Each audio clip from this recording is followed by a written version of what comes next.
point? Like, if these liberal cities have too much entrenched power, what good can the governor do? Well, I think so. Here's the difference, right? So, in my opinion, here's the difference. The reason why I find, and by the way, Gavin Newsom, fucking Harry Potter and the audacity of that bitch for running for president. I just can't even believe you could fail that hard. And like, he is just committed, which is amazing to me. I mean, I wish I had the balls of that dude. Like, it's just amazing.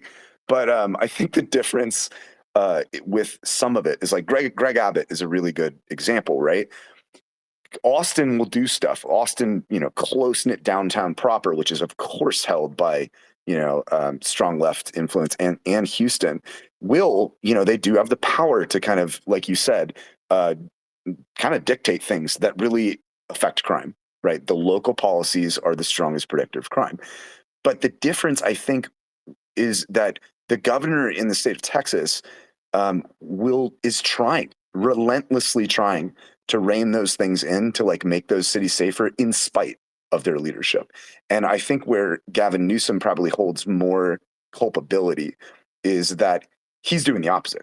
He'll sit there and support those negative policies. And yes, while you're true, like the on the ground reality is that those negative policies manifest at a local level, I think there's something to be said for having this top down, full throated support for it at every level of government, including the legislature in California, which is obviously just completely, swayed. And so that because it's a cultural problem, you have to start with every level being against it, right? If you continually have remnants of that ideology proliferating anywhere with a voice, it's just going to stick around like some, hard to kick illness. And I think that's where that's why I ascribe more culpability, I think, to Gavin Yeah, but Newsom. I think yes, I agree with every point you made. But the thing that the elephant in the room that no one as a good American wants to talk about is voting, right? I mean, like California, right? Well, let's take this stat, right? Like the conservative estimate is like 1 in 5 people in the country is not a U.S. citizen, right? Like we know that there's 55 million active visas in the United States, which is absolutely insane. That doesn't account for overstayed visas. That doesn't account for illegal aliens in the country. I mean, you are at numbers like over 100 million people in the country that are not U.S. citizens, right? That's like 1 in 5, maybe 1 in 3. I mean, depending on how you calculate it, right?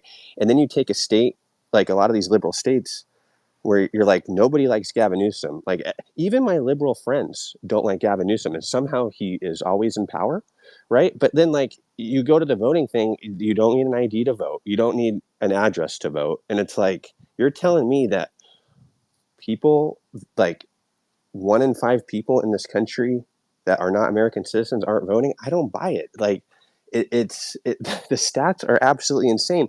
And then if you guys saw that interview just this like 3 days ago, Gavin Newsom kind of let the cat out of the bag. He was having an absolute breakdown when Trump said that he was going to put the feds at these polling booths because Gavin Newsom knows that these fuckers are voting. It's like the cat's out of the bag. And like if you look at all like the voting rolls that they're cleaning up in California, it's like the the inactive voters and eligible voters are the exact same amount that he wins by every election. It's like it's not it's not a conspiracy theory to put like 2 and 3 together and like kind of come to like, well, this is how this guy keeps getting elected, Well, it's even though funny. he's so I don't. unpopular. It's hard to even blame. I mean, this is a weird thing to say. I mean, as a libertarian, I'm not huge in authoritarian government. Period. And I think democracy is violent mobs that agree 51% of the time. But it is. I can't even fault people who might vote who aren't supposed to, because really it's a self-interest question, right? Like, of course, like if you're given an opportunity, whether it's legal or not, and you like can sway something in your favor that delivers you money or anything of self-interest, yeah, people are probably going to take that out, right? And I, Especially if I you can't. benefit. I agree 100%. If you can vote and get benefits out of it, you can get EBT out of it. Shit, like, and let's be honest, the chances of you getting caught are pretty low Like absolutely, people. But the problem is, and this is the thing. This is the thing that Americans don't understand. Is Americans are much, much, much, much more trustworthy than any other group of people in the world. I mean, like General Patton, if you know anything about him, like during World War II, when World War II started, uh, American GIs, had like rules of engagement that they followed and stuff. And quickly they realized that the people they were fighting didn't have the same honor as American GIs, right? Like, so they had to kind of learn to fight in a different capacity. It's the same with anything, right? Like, people from other parts of the world are not as generous as Americans. They're not as trustworthy as Americans. A great example, I mean, look what happened to Elon Musk. He's learning firsthand this week. He hires a Chinese communist national through the H-1B program. The guy dumps $7 million worth of stock, takes the whole code base of his AI and goes to Sam Altman and gives it to him. And we also know that he definitely gave it to the CCP. But like people, like Americans are very generous to a fault, and it's our own demise, really. I mean, look at like the Generous programs we give and people inept though. here. You would never Yeah. go to like, you can never go to China, you can never go to Europe as an American, really anywhere else in the world, and say, I want free schooling, I want EBT, I want free groceries paid for by your taxpayers, I want free health care at any to. That's in a very American thing. And a lot of Americans don't realize that we're taken advantage of every step of the way. And it's like, and like you talk to coworkers and stuff, and like it's just crazy. Like Americans have a lot more honor, like just day to day, than any other population. It's like, and it's to a fault, and it's kind of crazy. Like when you talk to people, especially with like how women are treated in this country versus like anywhere else in the world, and like especially like my liberal female friends, they're totally clueless. Like I'm like, you don't understand That's how an good it is understatement. here versus anywhere else in the world. That is true. I would Yes, say facts. 100%. Yep. Yeah. Yeah. It's the least racist. I saw an amazing chart. There was one based on like races, like who is. I don't know if you've probably all seen this chart going around, but it's like which races are like the effectively least racist. Like they don't ascribe more or less value to other races, right? And what value do they ascribe to themselves? And like the straight line down the middle was like basically white people. They just don't view themselves in general. I'm sure that there's obviously white supremacists and bad people out there, but like in general, this was a massive survey poll.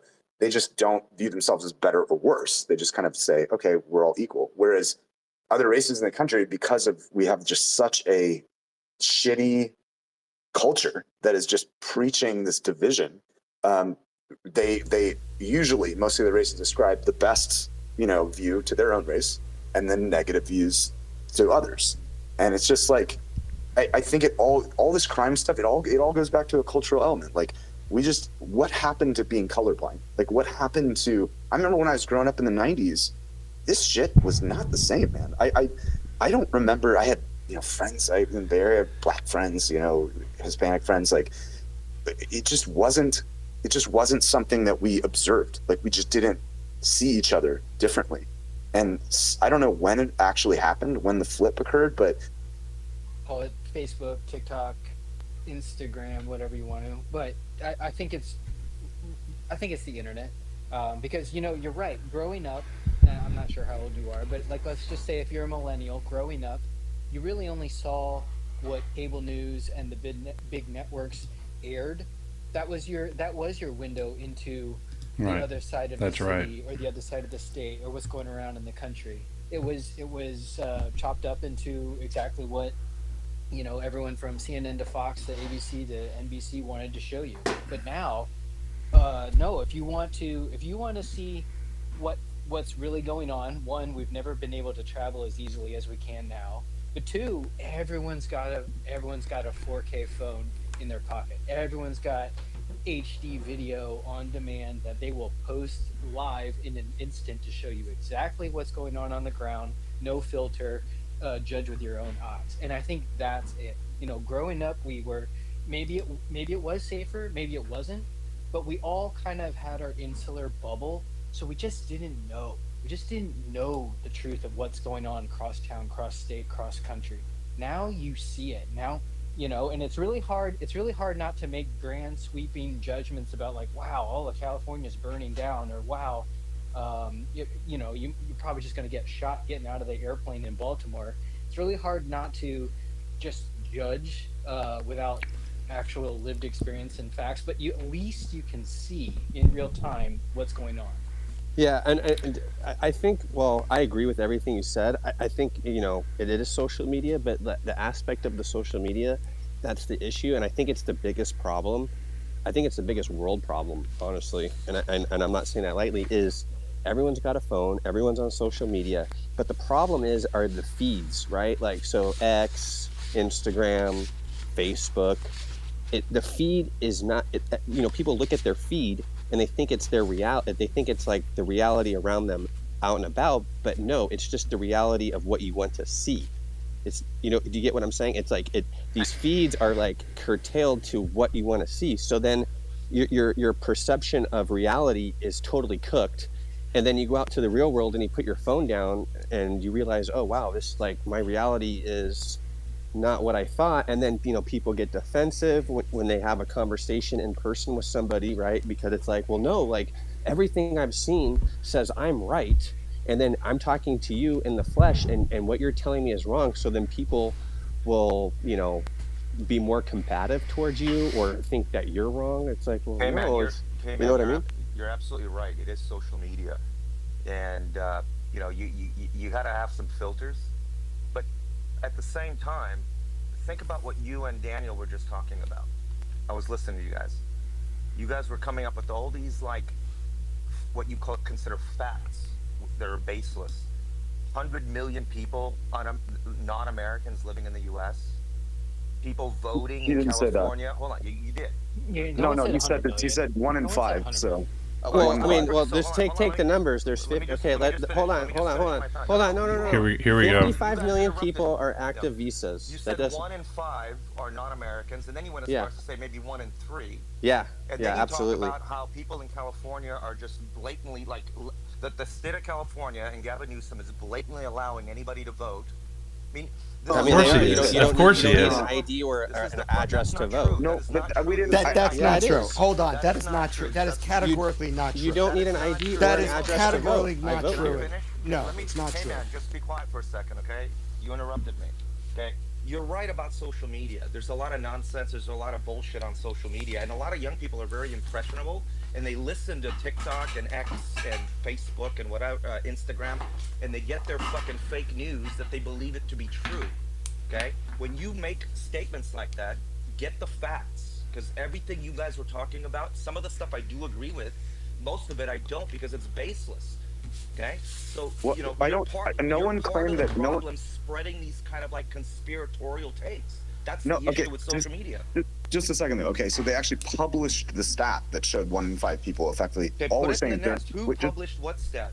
it's a Who's federal they? figure. It's Who's 1 they? in Well, 5 are not. put it in the nest. Just a second. 1 in 5 are not citizens. That's it. That means all the visas, all the green card, everything. That I'm not saying those are bad people. I'm just saying that's the stat. Like we But have a that's lot what of you guys people. were insinuating, that they are bad people. The way you No, guys. No, no, no, no. no, We did no, it. no, no. They're I just never, not. They're I not never said I that. Americans. mean, maybe I was That's hearing it not wrong fair. then. Yeah, maybe No, I I was. didn't. I don't think legal immigrants are a problem, but I do think it's a problem when 1 in 5 people aren't American citizens. I think the number's way too high. I don't know if I believe that number. If you have any proof of that number, put it in the nest. But like I I said, I mean, the a article lot went of. around. Like I can't look right now, but the article was going around this week. It just Well, was if a it's going published thing. around, then find it. Because here's the problem with these kind of statements: people listen to people like you, and they have no basis of facts other than just to trust me, bro. Okay, this is the problem with social media. Okay, people just, you hear something on a site, and then you go to another site and spread the same rumor, Do you and then it think becomes viral, and Do it you just think? spreads. Do you think Just the number 55 million active visas in the United States is okay. too The high, too 50. low, or Hold on. just right? If there are 55 million active Yeah, visas, that's what then the that's federal legal and government that's said. fine. That's fine. What you were insinuating is that we have 100 million people in this country that shouldn't be here. That's what you said. You No, literally well, said that. no. I You said there's did. 55 million You active said 100 visas. million That people in the doesn't. That U.S. that does are not non-citizens include. and That shouldn't does be not. here. That This is does part of not. the problem with America is we have too many people here. That's what you said. I You absolutely. said that. I do think there's too many people. I think it leads What does to that mean? housing Too many people? issues. What? I think that there's too many non-Americans in the country. Absolutely. I think there's over 100 million. That's way Let too me. high for a population of 330 Hey, million. hey, I'll chime in on something there. Yeah, go ahead. So, hey, one of the things that Elon Musk talks about is that we don't have enough young people in America in order to support the old people, and that the fertility rate, the number of children from couples, has dropped significantly. So, if people in America aren't going to have kids, the only way that we can fix the population problem is by immigrants. Tell me how we'd Yeah. solve that problem. Grain. You make a great point. Tell And me, my no, wife. I want him to ask, how would we solve that Yep. problem? If Americans are not having babies Yep. and the fertility rate's growing, we all Well, agree to why aren't this. they having Well, babies?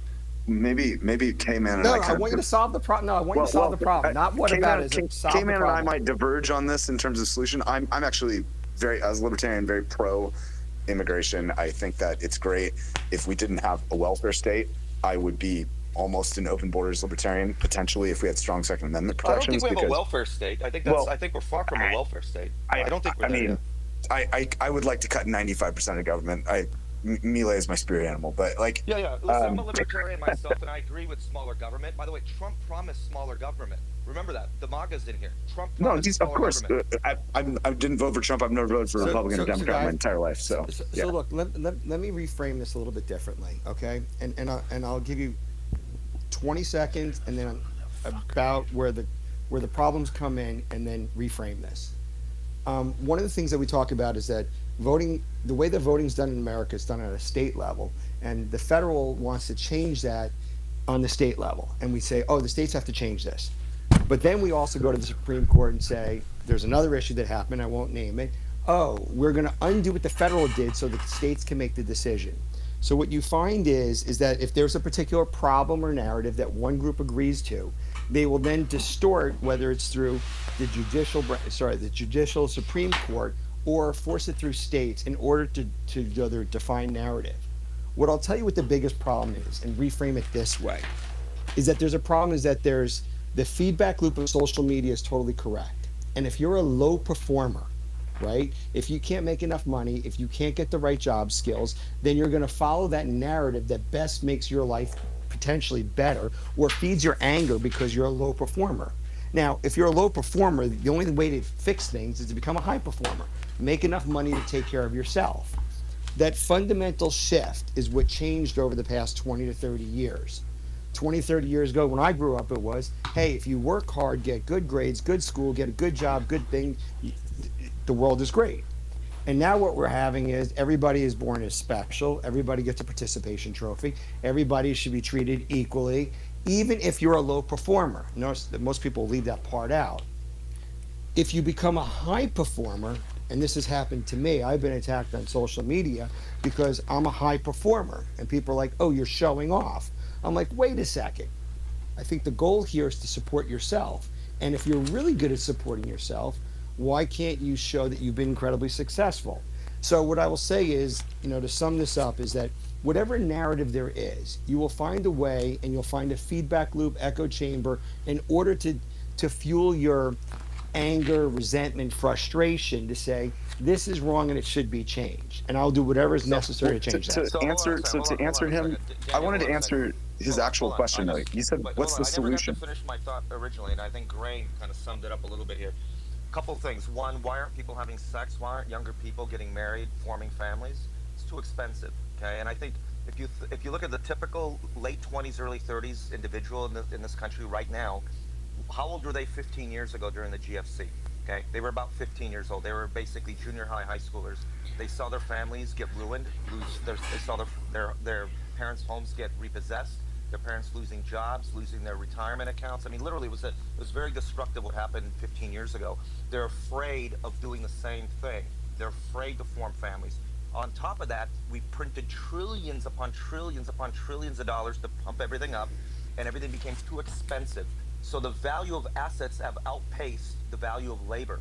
That's one of the problems in this country, is that young people today, in California, for instance, a person at McDonald's, okay, I just went to McDonald's this morning to grab a coffee and and a bite to eat. And I was in the drive-thru and I read something on the sign that said EBT accepted only in store. And I got to thinking, I'm like, why are they accepting EBT at fucking McDonald's? Okay, when I moved to this country with my parents in the early 80s from Eastern Europe, okay, my parents were on welfare for about a year, just when we first started getting going. Okay, my parents had to learn English, had to get assimilated, and it took about a year for them Here to we do go. that. This is Okay, so we exactly were on why. welfare. Back in those days, you This had guy. coupons. You had a little booklet. I still remember walking to the store with my mother. Yeah, he's an okay, immigrant. and she had to rip coupons out of a little booklet. Coupons for dairy, coupons for meat, coupons for vegetables and canned food. Okay, you couldn't go to a McDonald's or Burger King and get hot food. One of the things back then was no prepared hot food. You couldn't even go to the grocery store and get deli food with food stamps. Only food that you would cook yourself at home. That's changed drastically now. People can get sodas, people can get whatever the fuck they want. They can go to Costco. I saw a guy at Costco using EBT getting loads of steaks. Okay, I was at Costco a few months ago. I was looking at the meat department. Steaks were like $80 for 4 steaks. And I'm thinking, I could afford it, but I'm going to pass and do something else, maybe get some fish. Meanwhile, this other guy's stacking steaks onto the fucking conveyor belt and then paying with EBT. I mean, this is the problem with our country. He's probably going to sell them in his local community, probably. That's exactly what they do. In California, somebody had pointed out, I just want to make it clear. The state of California provides more tax dollars to the federal government than any other state. Like 13% or 14% of all tax revenue by the federal government is from the state of California. What I didn't realize was that like 16% of national income tax come out of the 1% of earners in California. Did you guys know this? So for all the shit that California gets about how bad things are in California, if it weren't for California, people in Mississippi and Arkansas and fucking Alabama, they'd be fucking poorer than they are today. But let's right size this, right? So as a 5th generation Californian whose family's been there since like 1899, California inherited a golden goose with the tech industry. That is the lifeblood of that what do you state. mean inherited? California developed it. Yeah, they did. They developed it. They developed it when they were in the 80s. Yes. Correct. When they were sane and not full of psychopaths, they did develop a great industry. That's obviously in the movie industry, right? Movie media. Sure. I mean, actually, I think there's quite a few psychopaths in that particular industry, but. Before we even go down that rabbit hole, Daniel, before we even go down that rabbit hole, we hear this stat so many times. California contributes the most tax revenue. What would the country do without California? I hate that stat. Why? Because no one ever breaks it down per capita. No one ever breaks it down per person. I just broke it down. No. 1% of earners alone pay 16% of all national income tax. They come from California. Run it through Grok. Run it through ChatGPT. Run it through California Grok. is not even top step. Well, hold on. Let me finish. California is not even top 5 per capita. The top states, it's Delaware, it's Massachusetts, it's Minnesota. That guy Grain of Salt is an asshole. California is not even top. For him to say what he said, that you just have to simply be a high performer. Mostly LLCs, exactly. I think. Mostly PO boxes. So what? I mean, yeah. So what? California provides a lot. What do you mean? So what? California jobs. That's why. Delaware doesn't have any jobs. It's all tax revenue, though. It doesn't but matter. Look. But the point is this. The point is this. California is trading. California is not this golden goose that everyone keeps making it out to be. Matt, per capita, it's without not California, this country would be a lot worse off. Right? Without California, okay, and it'd also be worse off if we didn't have Texas and we didn't have Alaska and we didn't have the Louisiana Purchase. Like, we can play that what if forever. No, we can't play it whatever. I mean, we got to play it as it stands today. But play it as it stands today by looking at what is going to happen. California, yes. I mean, as a Californian, I'd rather just live in California and not be insane. But they have a great industry. They've built a great industry. I think they've done many great industries, agriculture, many great industries. But specifically, the tech industry is what did that. Yes. The tech industry is the lifeblood of this thing. If they are trying desperately to kill that golden goose. What do you mean? Whoa, slow down. Who's trying to kill that golden? What do you mean kill it? I mean, Do you think it's a friendly business climate in most of the liberal environs in California? I've never met a single person. I know like very wealthy VCs. I get where you're going with There's it. a reason why they don't incorporate in This is California. important. Let me just answer. We just talked about it. This They is don't even really incorporate important it in California. because hold on a second. You're absolutely right, Daniel. The business environment to do business in California is one of the most stringent in the country. I get it. There's a lot of red tape, but here's the problem. In California, 45 million people. If California were a standalone country, it would be the 4th largest economy in the world. We have more people. Hold on. We have more people in California than all of Canada. So let me tell you. We have the most homeless also. When you compare California to states like Delaware or North Dakota or Iowa or Ohio, Careful. you can't even make that comparison. Of course, you're going to have less red tape in Montana and Idaho and North Dakota than you would in California. It's not just about red tape, though. But that's what you get when you have 45 million people living in a But it's state not just that's about the red largest tape. economy, the 4th largest. You're going to have a lot of red tape. But it's not just about. It's about. It's core ideology. You see people on TV, these politicians demonizing rich people, entrepreneurs. They treat them as adversaries. And I think that California is amazing in what it has built. But I hope it doesn't happen, but it just feels like there's a trend of exportation to the rest of the states. I think California needs to work on a lot of the red tape. For example, building homes in this state is exceedingly difficult. It was one of the problems with the housing market in places like California. One of the reasons why it's so expensive is because of all the red tape. So there are things that the state needs to do, that Sacramento needs to do. I've actually written to Governor Newsom recently around utility bills. He's too busy banging his campaign manager's wife. Insurance costs, both car insurance, home insurance, business insurance. Yeah, you're going to fix lines. that. I mean, these are real issues that California folks are struggling with. Small business owners, medium business owners, and even the large businesses. Tesla left California, okay, and that's one example. And in and out. Well, hold on. When I say in and out, but when Tesla left California, it's really just it was basically just the corporate office left. Everything else is still in California. So when you hear about all these companies leaving California, yeah, they might hang a shingle in fucking Idaho or in Texas, but everything else is in California still because all their employees, pretty much all their infrastructure. How's the LA Fires rebuilding going? Well, I have a friend down there right now who went to the Dodgers game last night, the D-backs and Dodgers game, and I asked him literally this morning, we were texting back and forth, and I said, did you guys go through the fire zones and look at the damage? He hasn't responded yet, but I'm curious myself. I haven't been to LA. The answer is 0. So I don't know. And it's been 9 months, 0. I think no one's batting 1,000. I think the reason for that is, by the way, listen, guys, the reason it's not being rebuilt this quickly is because of insurance. Because the insurance companies are slow to pay. So it's not like the state of California. Why is that? Why did all the insurance companies leave California? Because they're greedy. That's why. They're greedy. Oh, okay. Yes. Yeah.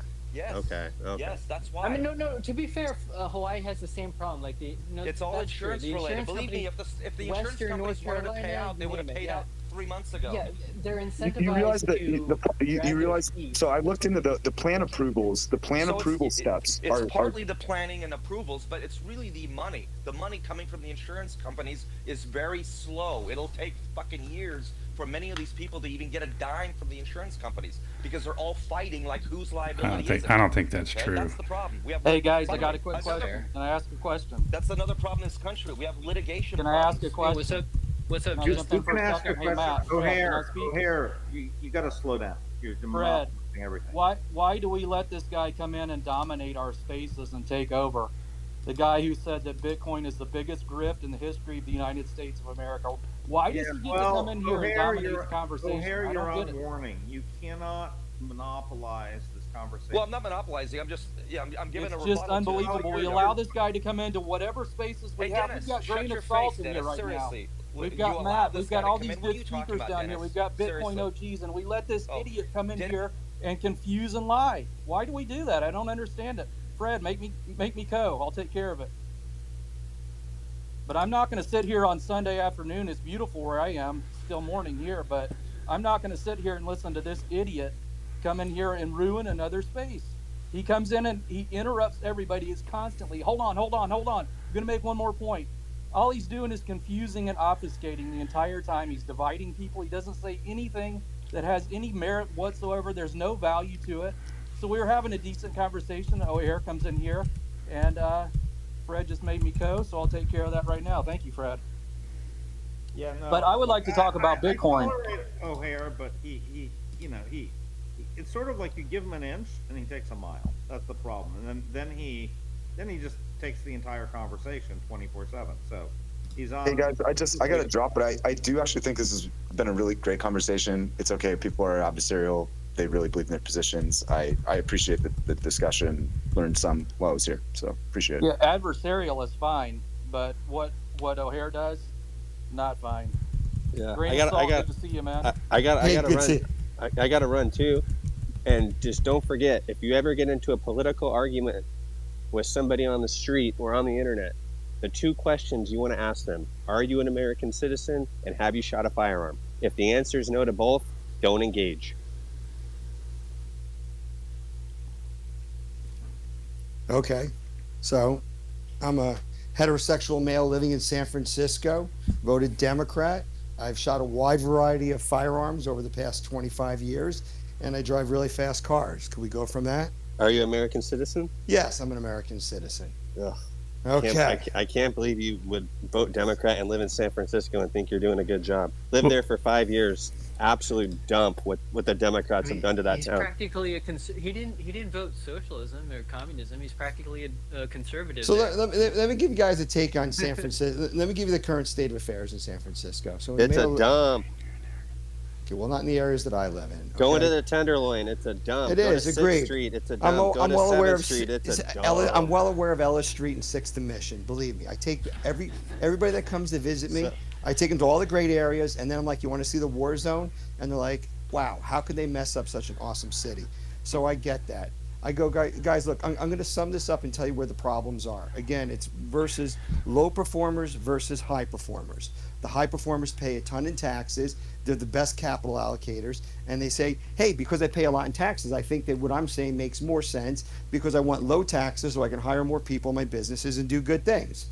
The low performers are like, well, life is screwed because what you were saying before is due to the great financial crisis, the millennials saw their parents get wiped out. The system is rigged against us. They printed trillions of dollars. That's all true. So you have that narrative also. That's true. So how are you going to fix this? You're either going to have people motivated to understand how the system works, become high performers, and look at things differently, or you're going to have them sit there and be miserable that their lot in life is terrible. The purpose of these spaces on X is to get people to say, hey, there's something different. If you fix the money, you can fix other problems that are there. And that's where Bitcoin comes into this. But Bitcoin doesn't solve everything. If people say, and this is one of the big problems with Bitcoin, if Bitcoin goes to 250 grand, shouldn't say if, I should say when. If Bitcoin goes to $500,000, if Bitcoin goes to $1 million a coin, you have a bunch of people that'll just say, oh, I missed the run. It's $1 million a coin. I mean, of course, we all know that you could buy a fraction of one. And I'm not going to buy it because it became too expensive. And that is the weirdest dynamic that I see happening, which will take place. And I've been pitching Bitcoin to my friends since $2,000 in 2017. So where are we today? I'll sum it up with George Carlin. And actually, Fred, because you're the math guy, median is a better word, but I'll just quote George Carlin. Think about how dumb the average person is. Half the people are dumber than that. And that's that quote, by the way. And they vote Democrat and live in San Francisco. No, so let Exactly. me explain where the problem comes in. So if you think that half the people are dumb, those people get into a position of power. And Balaji had a great concept, a great talk about this in Bitcoin Asia, where he talked about this. I'm trying to fix a garage in my house. I don't want to say how much it is, but the budget's a lot of money.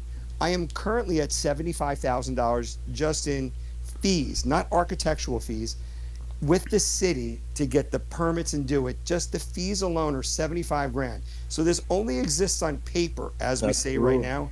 That's brutal. Yeah, and if damn. so, let me say, you keep voting for that. That's the problem. right. But let me explain to you where the problem. I'm going to tell you where the problem is. If I go into the planning boards for the different places to do this and say, I just spent 75 grand in fees for a large budget that's going to hire construction, general contractors, and so forth to do this. they'd be like, oh, we never thought about how much your fees were. Or they would say, we don't give a crap. And that's a low performer. If you don't think about how much those fees are to have to get something done, that's why things don't. And that's where I get back to Fred, where I just said, and people realize, think about how dumb the average person is, right? Given that 50% are below this average level. It never crosses their mind to put themselves in the other person's shoes that are trying to do something good. And that's where the resentment comes in. So I'll stop right there and take questions, but it's just not, it becomes a systematic idiocracy. And then you have people that become high performers and they're like, you know what? I'm just not going to talk to people. And it's not elitism, it's filtering.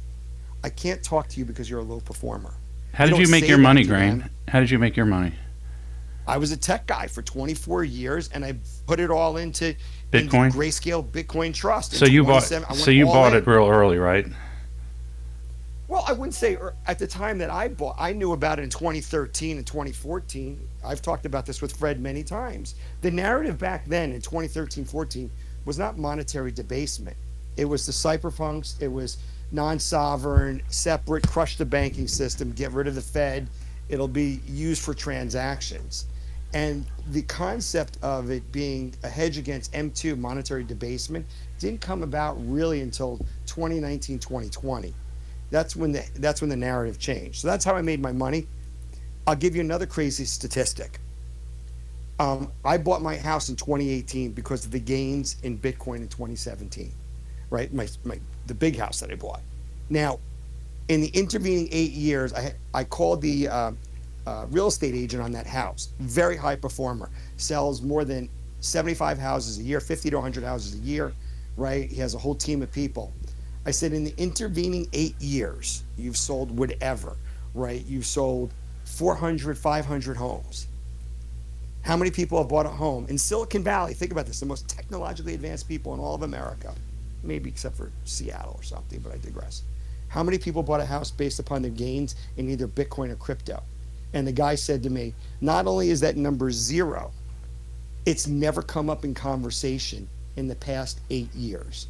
I was the only person that ever bought a house because of gains in Bitcoin or crypto. And so when we talk about this stuff that it's gaining traction, the smartest people, if we assume they're smart because they work in tech, they don't even bring it up in conversation.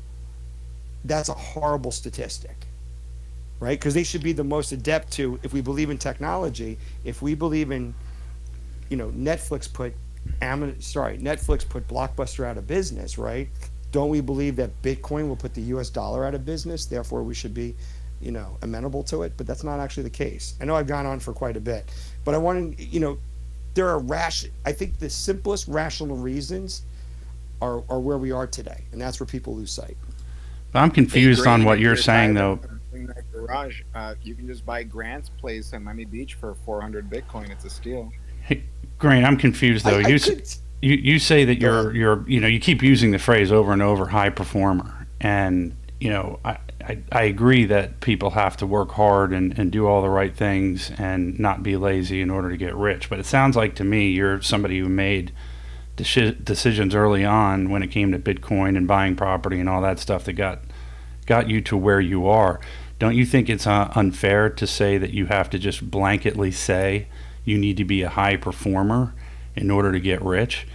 I think that's an oversimplistic statement, number one. Number two, not everybody gets the same opportunity, even if they're hard workers. Yeah. Even if they're hard workers, they don't have the same mentors, they may not have the same avenues, they may not be able to go to Ivy League schools and have the same connections.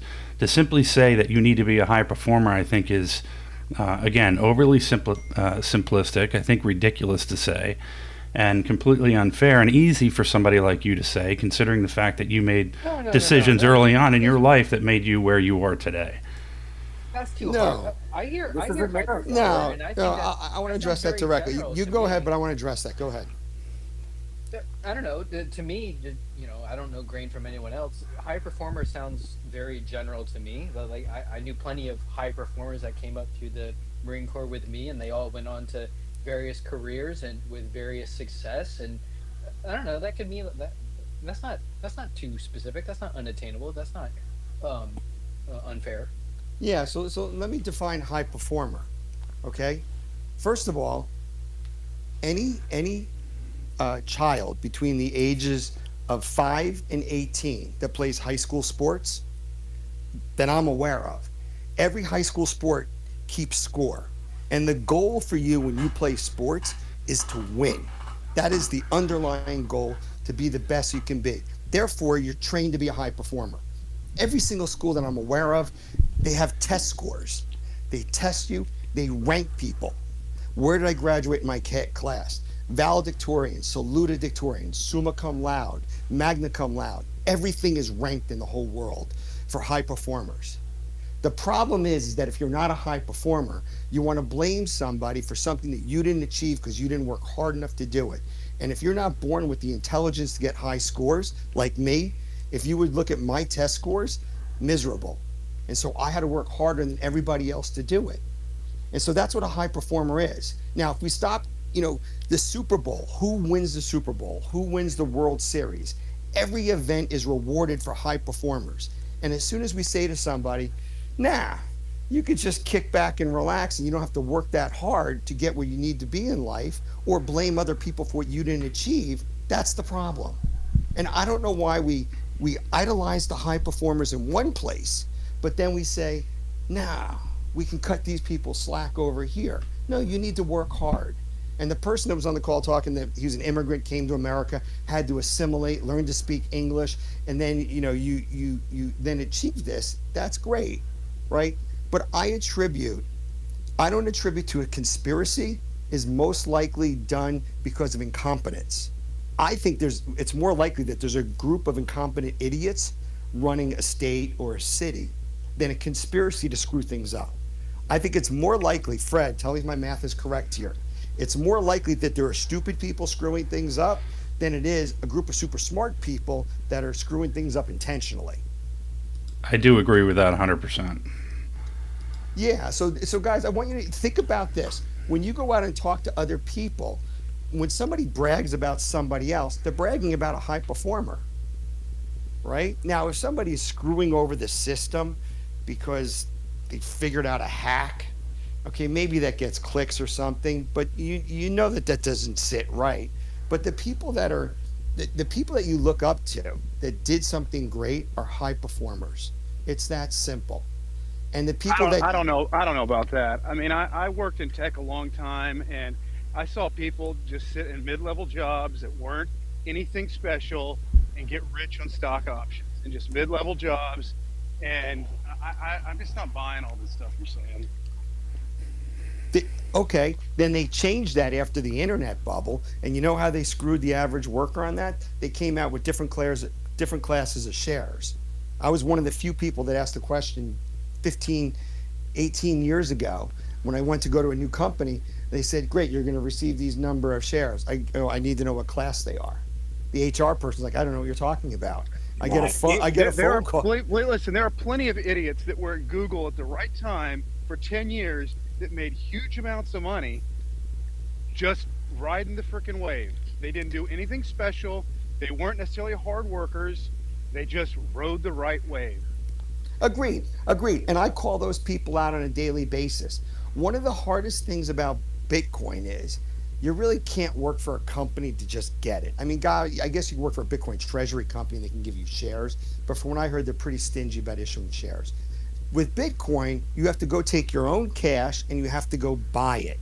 You're exactly right. If you go work, if you're a good coder and you get a job at a good startup company in Silicon Valley, gets bought out, you never bought those shares with your own money. You bought it based upon your high performing test scores and your ability to write code or your ability to design a chip.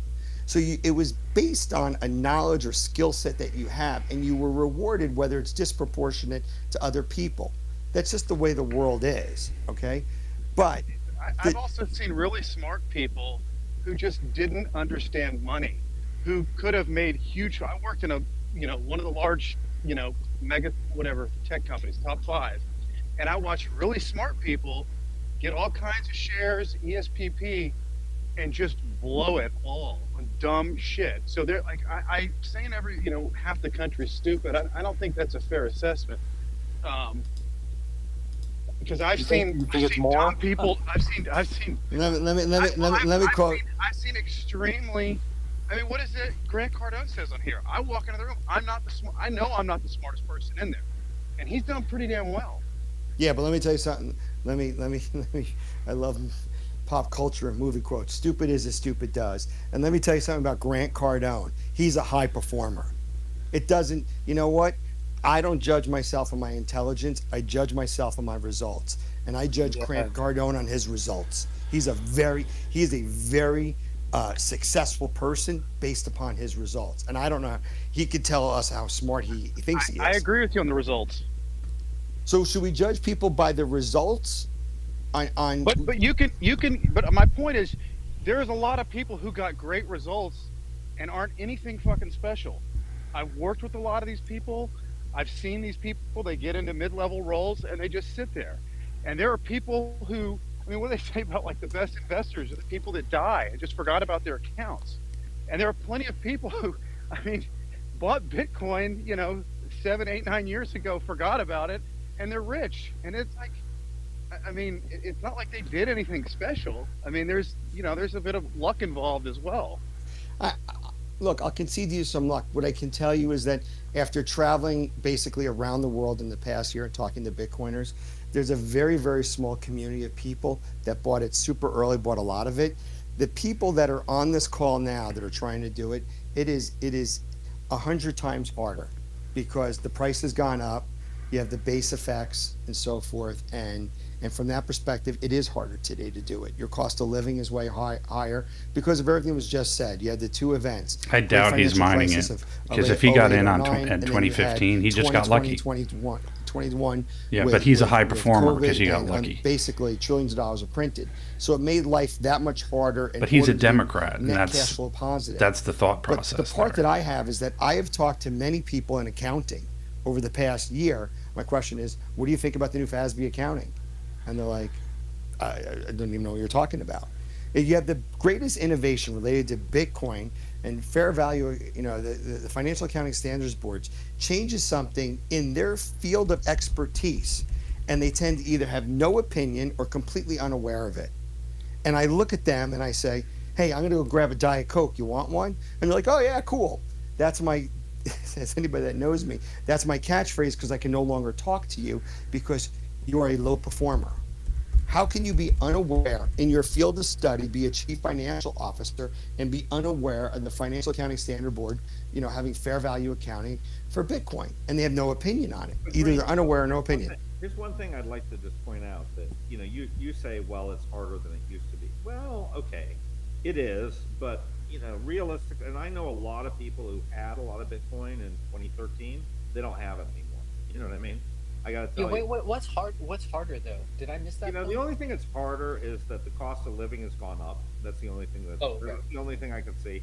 And the, obviously the idea of getting to 100 Bitcoin was very achievable, 5 years ago. It was much more achievable. Today, it's quite hard, right? That's $10 million, right? So, it just objectively is a harder number to get. But here's the thing. What is true is that there's a massive amount of people who have assets and have just very, very low exposure to Bitcoin, right? Most people do not own Bitcoin. They don't. They own stocks, 60-40. That's what their financial analysts tell them that they should be owning. They don't own any Bitcoin. Now, whether they can ever get to 100 Bitcoin, yeah, you know what? Like Omar says, you should try. You know what? Most people are going to fail at getting to 100 Bitcoin. I just, they will, right? It's just not an achievable number. But doesn't mean that they can't own Bitcoin, and doesn't mean that Bitcoin's probably going to be the best performing asset over the next 20 years. I really do think you're going to find it very hard to buy an asset class that's going to outperform Bitcoin. Yeah, you might get lucky on some early stage investment. You might pick an individual. I mean, it's possible he's mining it. I've researched But a lot of that, from and an it asset takes a class tremendous amount to Bitcoin's mine. gonna Like, you have to have outperform server stocks farms just at about this for point to gold. do it. It's He may gonna have mined it in the past. I don't know. That's what's really I might important. ask him because again, this statement he's making, a high performer, this is completely utterly absurd. In 8 of those 10 years. Now this year today, gold is kicking. And it's a typical arrogance of a Democrat who lives in San Francisco who's rich. Fred, gold has had a hell of a run. This guy just got lucky. That's all. But if we're talking year over year, Bitcoin's up over 80%. Gold's up 40%. Well, yeah, and I think that the key thing, Matt, is this: is like you gotta zoom out, right? You gotta zoom out, and you gotta use statistics to understand this stuff. And the statistics guide you, and this is not a theory, this is just the statistics of it, right?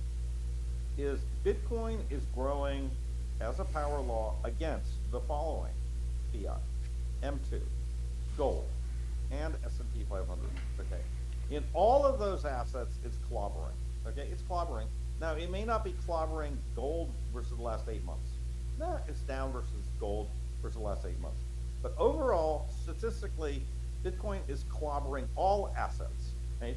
And I think if you look at it kind of from a really zoomed out perspective, and you go, what's the upside for Bitcoin? Well, the upside for Bitcoin is you replace the dollar base money supply. Currently about 22, well, let's say that the dollar base money supply, well, M2 is about 22 trillion right now, right? Growing at 7% a year. More or less, you could equal that in time, right? You could dominate M2 in time. It's probably gonna take 30 years. Bitcoin will be at 100 trillion by then, right? So will M2, right? But we're gonna get there.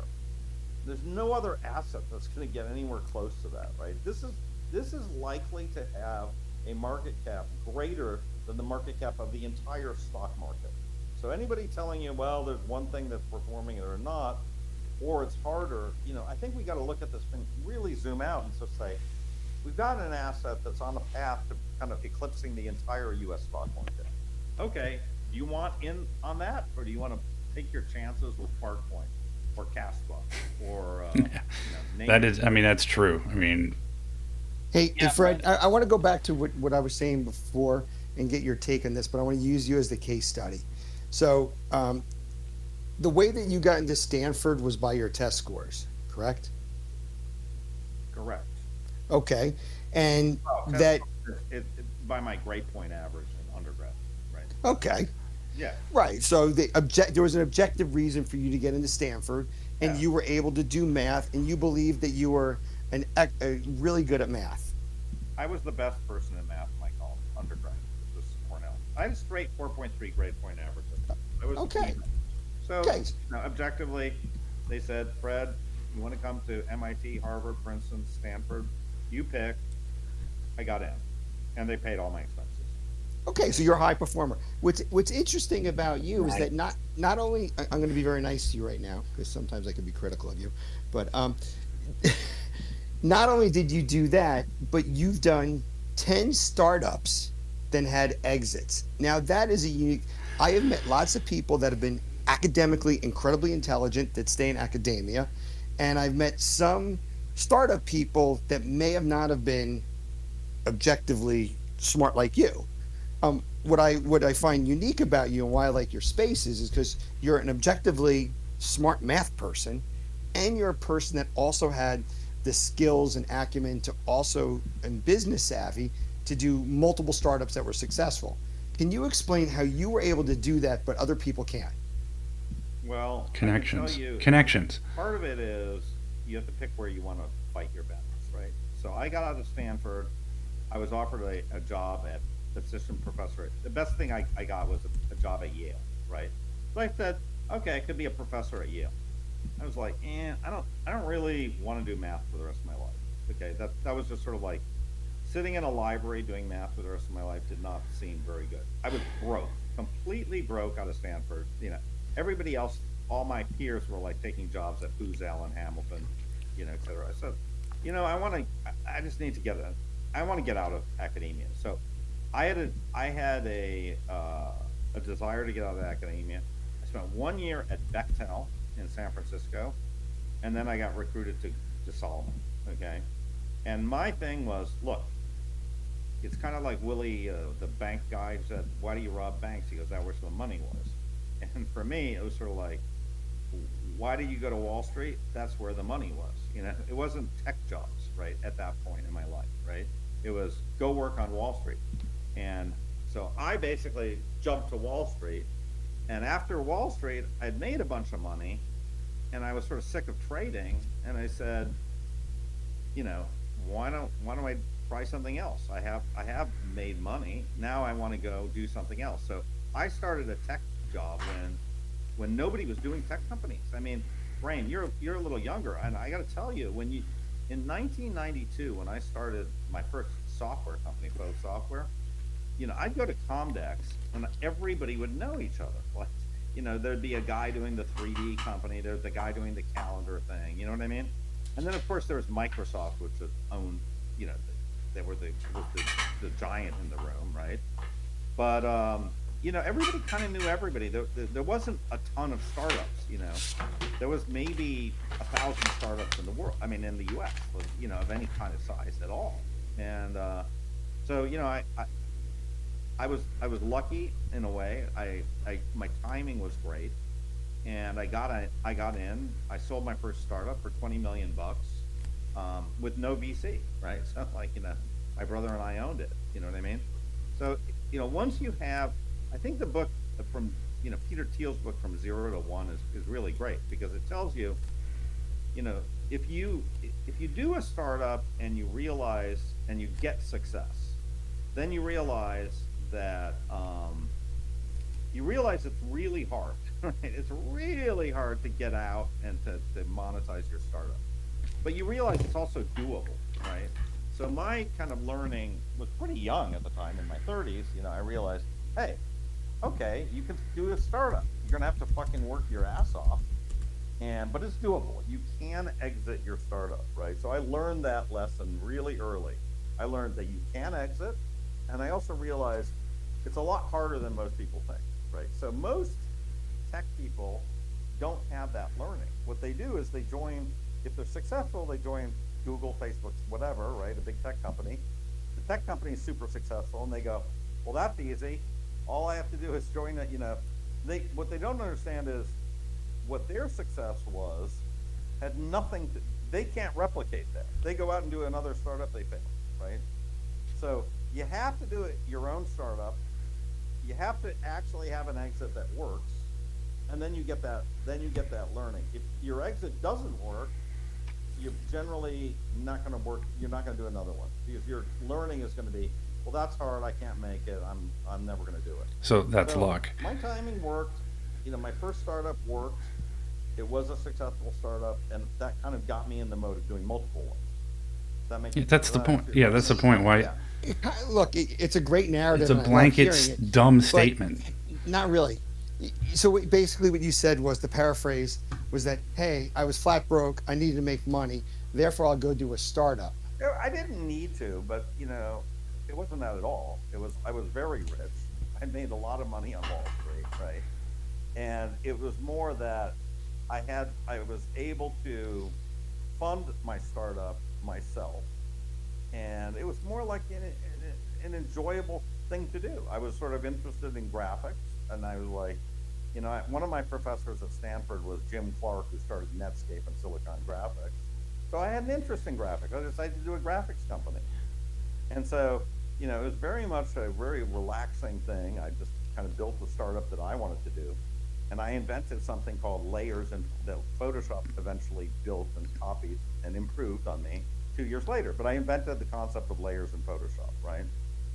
And, but, you know, I think I didn't do it because I was forced into doing it. I did it because I was sort of genuinely interested, and I had a lot of money, and I could have done something else. I could have opened a restaurant, or just traded then, you know what I mean? I have about a $5 million net worth before I started my first company back in 1992. You know what I mean? That's what was real money. So I think I think what you've just described there is what the frustration that exists currently today in the world, and for lack of a technical term, I'll call it the hump. Once, and people said this, the first million is the hardest. I think it took me, I don't know, maybe like 10 years for me to make my first million, starting from 2000. And then after that, it snowballs because you have the compounding effect by being more experienced, doing the right things, trying to avoid doing the wrong things. And so it takes a long time for that first million or the hump. And you got to 5 million.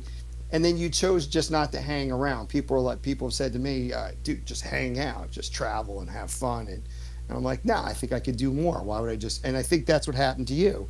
You wanted to. My brother has a really funny story about this. Because, we did this first software company together, and one of the guys that my brother, he met this guy at a trade show after we did it, and he was like, "Oh, God, I remember you from back in the day. You started a software company too, and you sold it. You made a lot of money. You sold your company to Red Hat.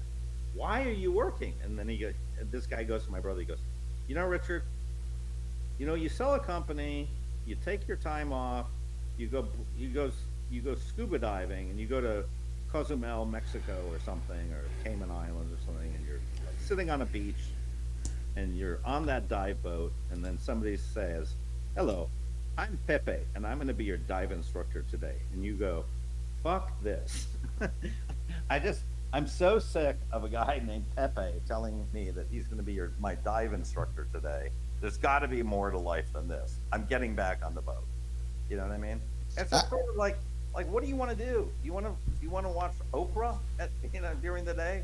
You want to be the guy just, watching Netflix and hanging out at 5-star restaurants? No, it's boring, right? You want to be doing stuff where you're in the mix with other people. So look, I feel like just being rich is completely boring. Like, I have no interest in playing golf. I'm not interested in it. I actually don't like 5-star, 3-star restaurants, Michelin star. I don't care. I don't like any of that stuff, right?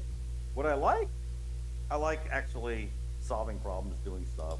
That's what I like. I enjoy that, Now, people say, "Fred, you're crazy. You're doing it. You're a dinosaur. Why are you doing it?" Well, I like doing it. And actually, you know what? Everybody can do this stuff at any age. They just unfortunately don't have the learnings to do it. You know what I mean? Like, there's so many people. I'm sick of these people moaning and bitching that they can't do anything, because they got all the tools, everything. They got ChatGPT that can advise them on being whoever they want to be and learning whatever they want. So anybody can do it. Anybody can rise right now. It's survival of the fittest. It's going to be like the Hunger Games. Most people will not make it, but you don't have to be most people. You can be that top 10%. It's not like, to your point, the average is really bad, right? But even I'd say the top 10% is pretty bad. Okay, you got to get to the top 1%, in my opinion. You know what I mean? Like, forget the top. It's amazing listening to these guys say this stuff, because for them it was easy. Like, if you're going to, or it's easy for them to say now. It might have been difficult then. Top 10% of people on math. You're top 0.01%. Okay, so it's like you've got to prove something new in the field of mathematics. That's fucking difficult. That's not like writing a term paper. Fred, I want to chime in. There's a great Robert Greene video. How do you meet these top people? How do you talk to them? And what he says in the video, it's 30 seconds long. He says, and I can find it, repost it in the space. He basically says you have to become that person. And then when you become that person, they become attracted to you. And because they realize that you're a high performer. And one of the most eye-opening things happened to me was Santa Monica of last year. I go to your event. I was using grain of salt. My real name is Mike. My last name is Flaum. I'm a tech guy. For various reasons, I did not disclose my identity at that time because I was SIM swapped multiple times, but I didn't lose any money or anything. And so what happened was I went to that event, and I was feeling pretty good. At that point, I had publicly disclosed that I had somewhere between I had about $20 million in MST call options that most of them were in the money at that point. And people came up to me and they're like, oh, you're grain of salt. Yeah, that's a nice position. My position is triple yours. And I was like, oh, I'd like to talk to you. And so people knew me because I posted that. They came to talk to me and they said, you're interesting, but your position is really not that big. And I was like, oh, I thought I was doing pretty good. But that was the most awesome event because I met the highest performers in the world that came up to me and they're like, you're on the right path. If you stick to this, you'll probably do okay. And that's what I want people to hear on this call was that I thought I was the long tail of wealth is very big, right? So, yeah.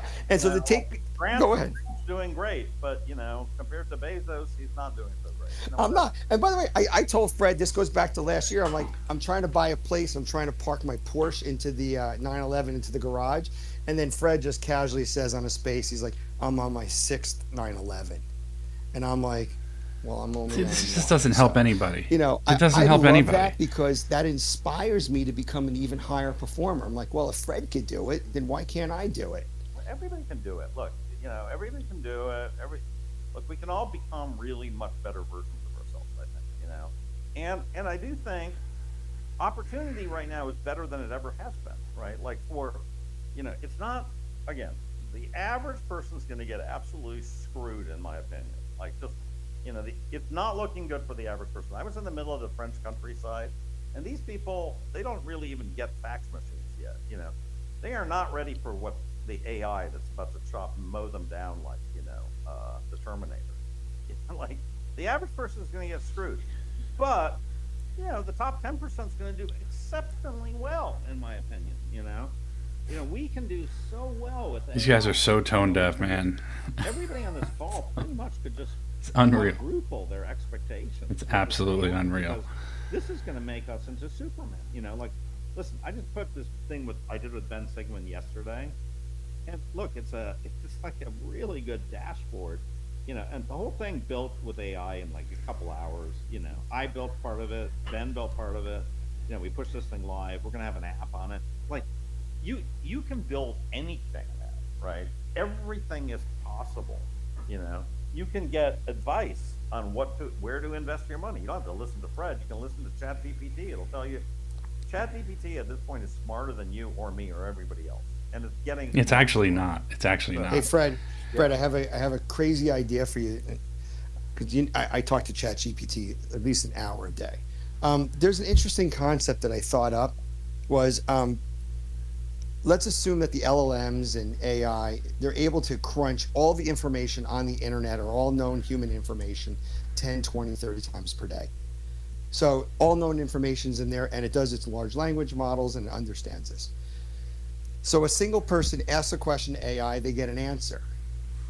But what I think is going to happen for the high performers is I'll use AI, write a document, make a dashboard, do something. And when I see somebody post something, I take a screenshot of their work, then I ask my questions in AI, what does this dashboard mean? Re-engineer all the formulas in their Excel spreadsheet, because they just see the columns, I don't see the formulas.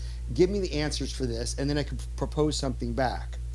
So now we have people that use AI get an answer. Another person uses AI, takes their information that was enhanced by AI, they enhance it with their thought, their AI, and it becomes this iterative back and forth of humans enhanced with AI leapfrogging each other.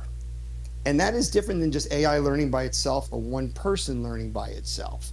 And I've been doing this now for 2-3 months. That's the way you use AI. He's actually right about that. What's this called? And like, well, there is no name for this.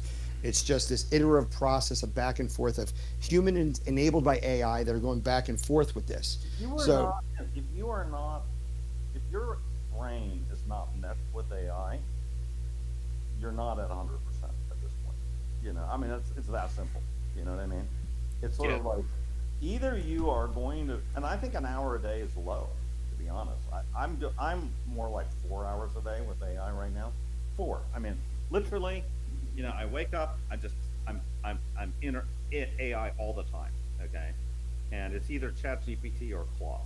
I'm using Claude for coding. I'm using ChatGPT for thinking, and that's it. And everything is AI. It's just, and so I just think that this thing is the biggest opportunity for people they should spend all their time on AI right now, and they should, and they should put all their money in Bitcoin.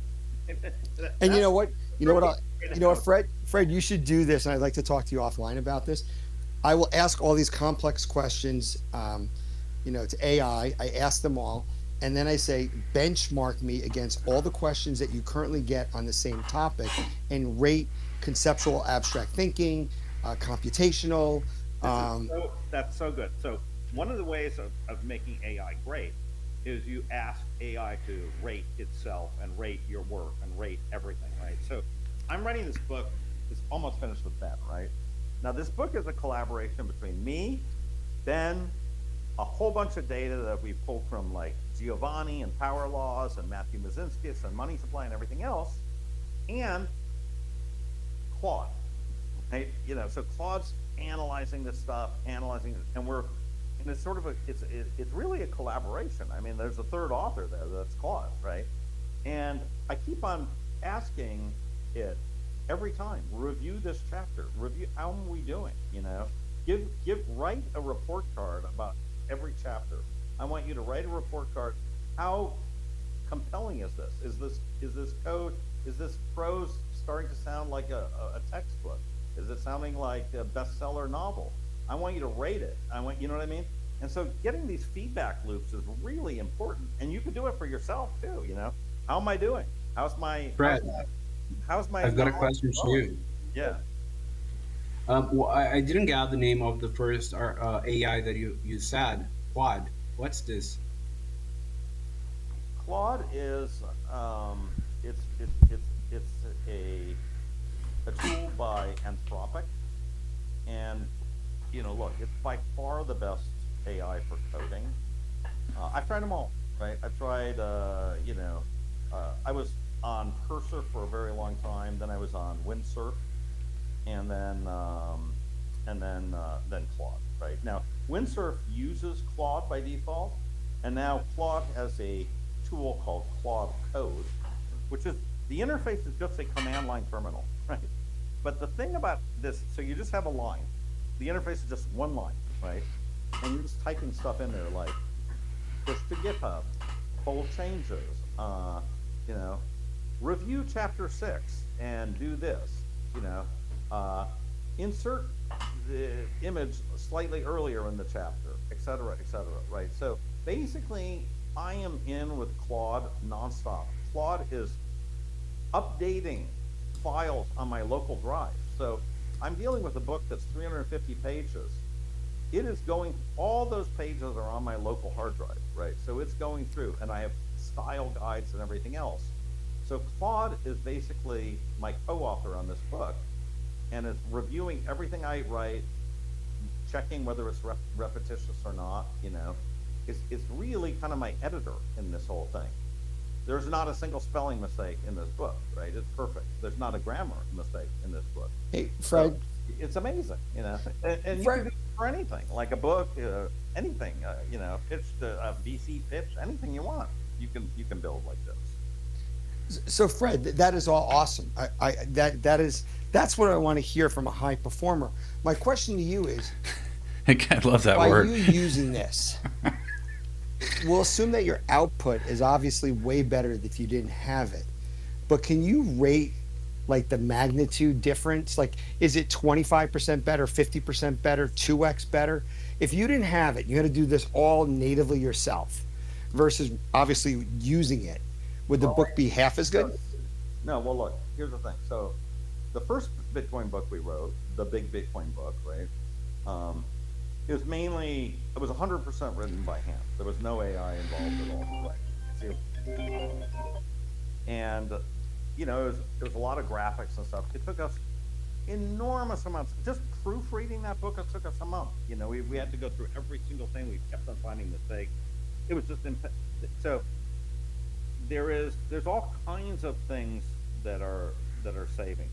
So if I had to put a percentage, I would say 200% it's the savings are incredible. Like, but not only that, like if I wanted to create the same exact book in simplified Chinese, no problem, right?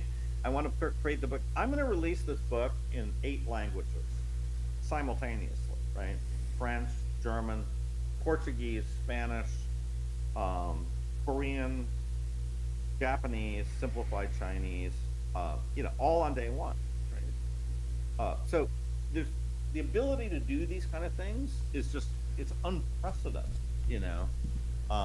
And again, I don't want to say, books are kind of on their way out in general, but I would say the ability to think through stuff like of this kind of magnitude is you can't do it.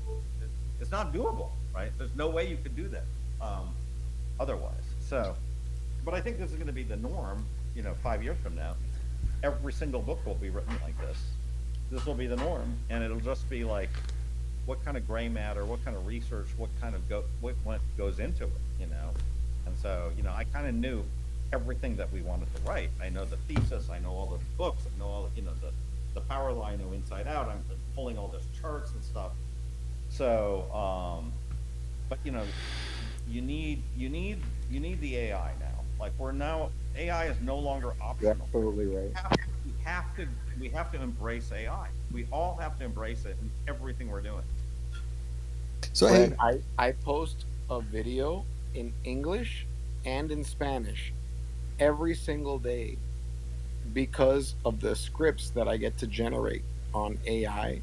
And the coolest thing is, like, before I had everything just in English, and I said, all right, now it's time to do it in Spanish.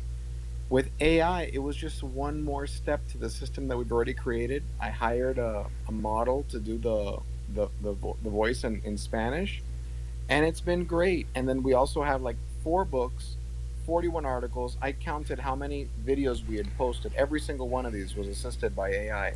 We put out 209 videos since October.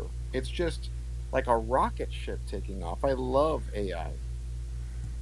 Hey, Fred, let me tell you what I'm doing. Part of my methodology is what I'm focused on right now is writing what I would call historical investigation, ongoing though, and it is based all on fact, but at the same time, we'll say it's polemic. So I'm presenting definitely one side, presenting all the facts, but here's the side you should choose. But man, if you take and you give, say, ChatGPT 5 as much information as you possibly can, and you get it, say, to work on an outline of, you tell it what you're trying to do, and it comes up with a good outline, and then you tweak it and you give it more information, like, yeah, but what you're leaving out, what you're not factoring in is this other important information, and also I want to accomplish this and add hints of this and this nuance as well. If you take that output and then you get Claude to then rate the work and tell you what are we doing wrong, here's what I'm trying to do, and you keep both of them working on it, but you're still the author, so you're not asking it to write anything. You are not. Yeah, exactly. Claude becomes kind of your editor best friend. You know what I mean? That's the way I look at it. And it never sleeps and it never gets tired. What I have noticed sometimes, have you noticed this, that one or the other, and I can't seem to find, because I'm working on this all the time, any specific time of day or the week or what, when it seems like ChatGPT 5 or Claude, either one will suddenly just virtually stop working, where the results are laughably bad, and I just have to walk away from it for a while. Has that happened to you or anybody else? I've got Claude crashing on me a lot recently. Just like restarting, can't do it.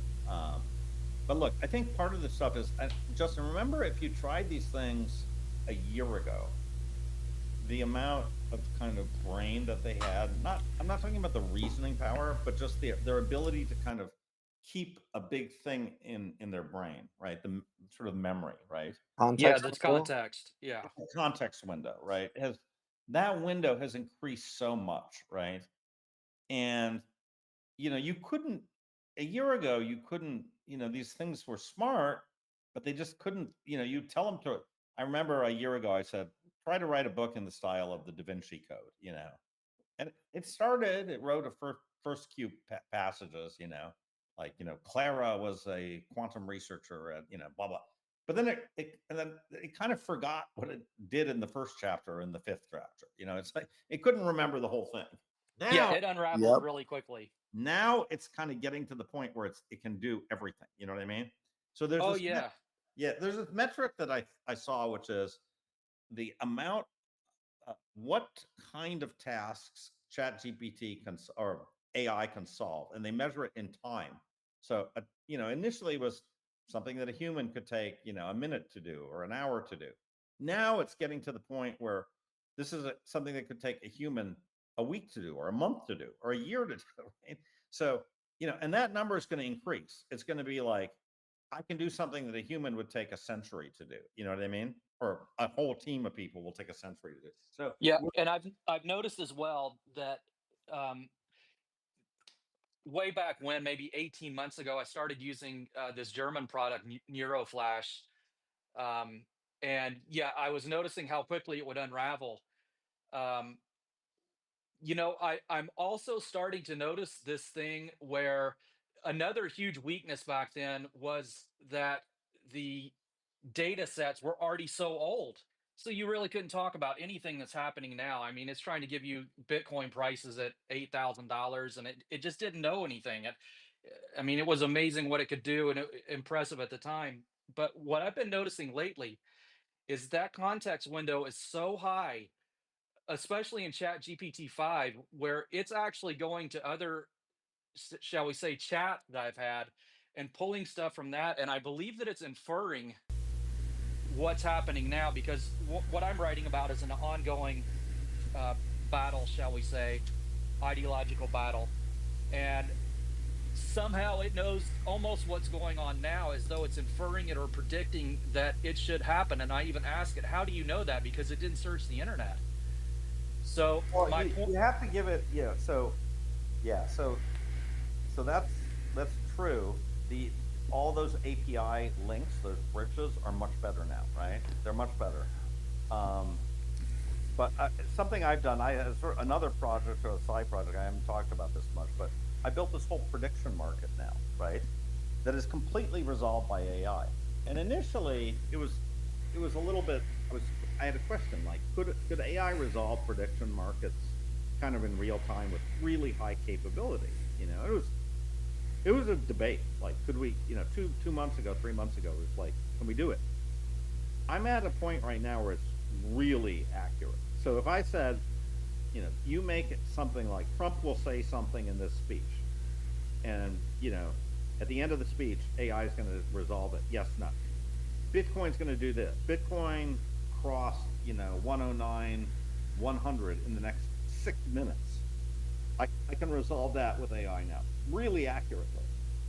Really accurately. I mean, like, so my point is, initially it was sort of like, how are we going to do this? How can we get so precise? But AI has figured it out, right? And this thing has been trained by AI, and it's improved. It's so good now, right, that you can really rely on it. So I feel like we're still early days in this stuff, but I feel like in the next 2-3 years, it's all going to completely change, and the reliability of AI for everything is go way up. Right? Hey, Fred, I've got to jump, but I just want to say a couple things. Look, I think this conversation that we're having, even though this is a Bitcoin talk, is much better than arguing about what's going on politically. And from my point is, I think the goal is to become a high performer, to become successful. And something I tell us all the time, I got to Silicon Valley 25 years ago, my net worth was zero. But what I realized was that the world is changing through technology. There's no way around that. And so I moved here to do that. But I get that people aren't going to move to Silicon Valley, or they're not going to get a job in tech. But no matter what business you're in, it comes down to your Yelp reviews or your Google reviews. online advertising, search engine optimization in order to drive leads to your business. And so technology, if somebody doesn't want to use any of that technology, that's fine, but their business may be leapfrogged by somebody using that technology. And the conversation we're having here about AI is it's made this massive improvement, but the people that are talking about it, myself and the other guy was talking and you were saying, we've seen this fundamental jump in AI's capability in the last year. So we understand the way it was, and now we're better over the past year about asking questions to it, just like making sure your Yelp reviews are good or your Google reviews are good for your retail business. So the question isn't where you are today. It's where do you see yourself in 1 year, 2 year, 5 years, 10 years down the road? And if you think you're going to get ahead without using tech, or you're not going to use AI or talk to it, it's probably not good, because somebody else is going to use it and leapfrog you. But nothing has changed. The only thing that's really happening now is that the rate of change is faster. And so that's who you're competing against in the marketplace. And, you know, I think that's the difference between people that are just not happy in life because things got harder, and for other people it got easier. Like, why is it easier for you? Oh, we're using ChatGPT. I did search engine optimization. I made sure our Google reviews were good. That's again, this is such an overgeneralization. Or to bring it back to Bitcoin, why is life so good for you now? Well, I bought Bitcoin. Yeah, early on. Bitcoin. And the last part I'm going to say is that, you know, I kind of really don't care what people think about me, but I kind of do a little bit also about reputation. But just to assume that somebody's just a rich guy, that kind of like defeats the purpose. I always wonder, I've talked to lots of wealthy people throughout I just asked them, how'd you get rich? Never once was it inheritance or the lottery. Every rich person I ever met, they're like, oh my God, let me tell you, it'll take 2 minutes. 20 minutes later, they're telling me how they got rich. And they were always, like you said, Fred, 1 to 3 months away from bankruptcy. They worked hard and they got ahead. I've never met one person my whole life that said, oh, I was born into wealth. I was a prince. Never once has that happened. I'm not saying there aren't princes or aren't people born into wealth. I'm just saying that these high performers, when you talk to them, they tell you how they do it if you ask them. And so thank you, Fred. You guys have a great day. I'm going to go enjoy a nice day. To end the space, guys, I'm going to get on to my Sunday. I'll talk to you guys later. Have a good time.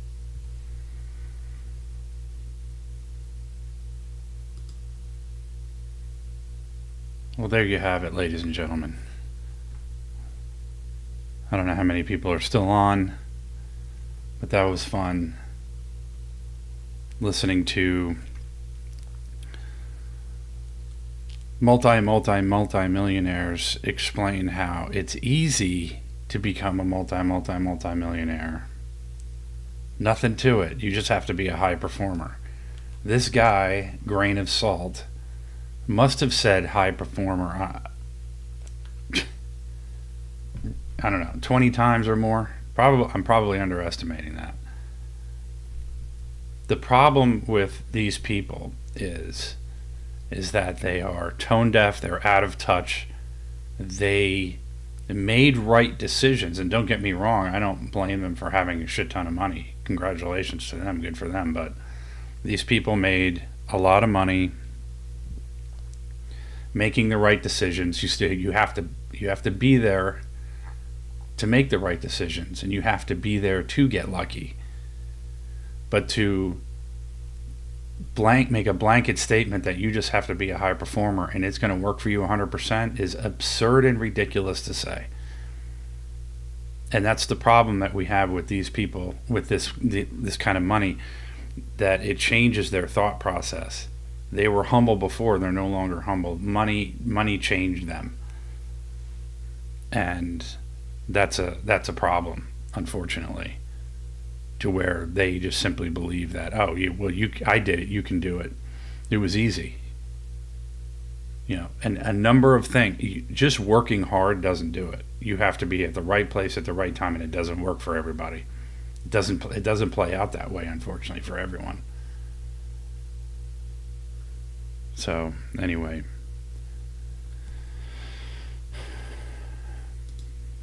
have a great Memorial Day Sunday and weekend, and I will be back maybe tonight